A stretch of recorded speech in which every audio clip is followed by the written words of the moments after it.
My child, there are moments when life becomes so loud that you can no longer hear the quiet voice of hope within you.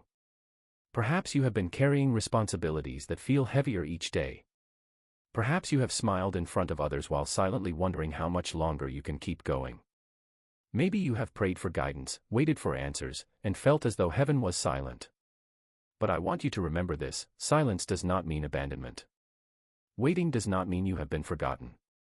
There are storms that happen outside of you, and there are storms that happen inside your heart. Sometimes the hardest battles are the ones no one else can see. You may be facing uncertainty about your future. You may be worried about your family, your finances, your health, or a relationship that has become painful and distant. You may be tired of being strong for everyone else. My beloved child, your exhaustion does not mean you have failed. Your tears do not mean you have lost faith. Even the strongest people have moments when they need to be carried. Today, I want to take you back to a night on the Sea of Galilee, where my disciples learned a lesson they would never forget. The evening began peacefully. After teaching the crowds throughout the day, I told my disciples, "Let us go over to the other side." The Sea of Galilee was familiar territory for many of them. Several disciples were experienced fishermen who knew the waters well. They had spent years reading the wind, understanding the waves, and working beneath the open sky. But that night, something changed. As they crossed the water, a powerful storm suddenly rose. The waves crashed against the boat. The wind pushed against them. The darkness around them grew deeper. These were not inexperienced men who panicked at the first sign of danger. Some of them had lived their entire lives around the sea. Yet even they reached a moment when their own strength was no longer enough. And I was there with them. But I was sleeping in the boat. The disciples woke me and cried out, asking if I cared that they were in danger. Their question reveals something very human. They did not only fear the storm. They feared being forgotten in the middle of it. Many people remember the miracle that came next, but there is something deeper in this moment. Before the waves became calm, their hearts had already revealed their deepest fear. They wondered, "Are we alone?" I stood and spoke to the wind and the sea, and the storm became still. But the greater lesson was not only about the power over nature. It was about trust when circumstances feel beyond control. The disciples had seen my works. They had heard my teachings. They had witnessed compassion and healing. Yet when the storm arrived, fear became louder than their memory of hope. Is that not true for many people today?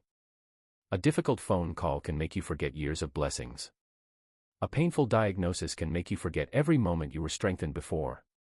A financial burden can make tomorrow look impossible. A broken relationship can make you question your own worth. My child, storms have a way of making fear speak louder than truth. But there is another important detail from this story. The boat did not sink. The disciples were not abandoned.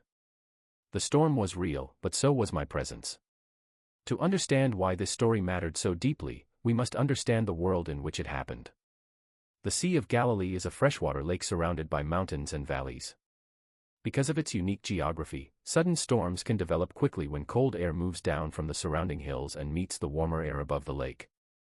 For fishermen in the first century, the sea was not simply a beautiful landscape. It was their workplace, their source of food, and sometimes a place of danger. This makes the story even more powerful. The disciples were not afraid because they were weak. They were afraid because they were human. Another detail many people overlook is the importance of the boat itself. In the ancient world, a fishing boat represented ordinary life. It was not a palace. It was not a place of comfort. It was a simple vessel carrying ordinary people through uncertain waters. And that is where this lesson meets your life. You do not need perfect circumstances to experience hope. You do not need to have every answer before taking the next step. Your faith is not measured by whether you never feel afraid. Faith is shown when, even in fear, you remember that you are not walking alone. The first lesson from this story is this: fear can be loud, but it does not have to become your guide. The disciples saw the waves surrounding them. They focused on what they could not control. Many people today live the same way. They replay every possible problem in their minds. They imagine every future difficulty before it arrives. But fear always asks, what if everything goes wrong? Faith asks a different question. What step can I take today? The second lesson is this: waiting does not mean God is absent. The disciples may have wondered why I was sleeping during the storm. They may not have understood what was happening. Sometimes you may feel the same. You pray, but the situation does not immediately change. You ask for direction, but the path remains unclear. You hope for restoration, but the silence continues. Yet hidden seasons can still shape the heart. Waiting can teach patience. Uncertainty can reveal what truly matters. Quiet moments can deepen your trust. The third lesson is this: peace is not always the absence of storms. Sometimes peace is the strength to remain steady while the storm is still around you. My dear child, the world often tells you that peace comes when every problem disappears.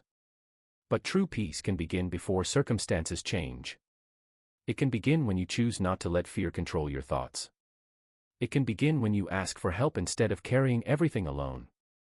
It can begin when you take one faithful step instead of demanding that you understand the entire journey. Today, your storm may look different from the storm on the Sea of Galilee. Maybe it is a bill you do not know how to pay. Maybe it is a medical result you are afraid to open. Maybe it is a relationship that has become painfully silent. Maybe it is a decision you are afraid to make. Maybe it is a burden you have never told anyone about. My precious child, you do not need to solve every problem tonight. You do not need to carry tomorrow's weight before tomorrow arrives. Take one small step. Speak honestly with someone you trust. Seek wise counsel when you need guidance. If your body is suffering, seek proper medical care. If your heart has been overwhelmed for a long time, allow trusted family members, spiritual leaders, counselors, or professionals to walk beside you. Asking for help is not weakness. Even my disciples reached out when they were afraid. My beloved one, do not allow one painful chapter to convince you that your entire story has no hope. Do not let one failure define your value. Do not let one unanswered question steal every moment of peace you still have today. You may not know what tomorrow will bring. But you can still choose courage today. You can still choose kindness. You can still choose hope. The storm may be real, but it is not the only thing that is real. Love is real. Grace is real. The possibility of a new step forward is real. May your heart find rest when your mind feels overwhelmed. May you receive wisdom when decisions feel difficult. May your home be filled with moments of patience, understanding, and peace. May those who are hurting find comfort and the support they need. May those who are waiting discover strength for each new day. May peace gently remind you that you are not forgotten, even in uncertain seasons. If these words speak to your heart, you may leave this sentence in the comments as a personal reminder. May my heart find peace in the middle of every storm. Thank you for sharing this moment of reflection with others who may also need encouragement. Remember, my child, even when the waves are high, hope can still remain. Video description disclaimer. This video is a faith-based reflection and artistic spiritual narration inspired by biblical teachings. It is not a new revelation, prophecy, medical advice, or a guarantee of specific outcomes. Pinned comment. What part of this message connected with your heart today? If you feel comfortable, share one thought, one prayer, or one hope you are carrying. Let us encourage one another with kindness and compassion. YouTube Shorts quotes. Sometimes the greatest storm is not around you, but inside your heart. Peace begins when you remember you are not walking alone. Waiting does not always mean nothing is happening. Sometimes quiet seasons are where courage, patience, and faith are being formed. Your fear may be loud today, but it does not have the final word. Take one faithful step, and keep moving forward.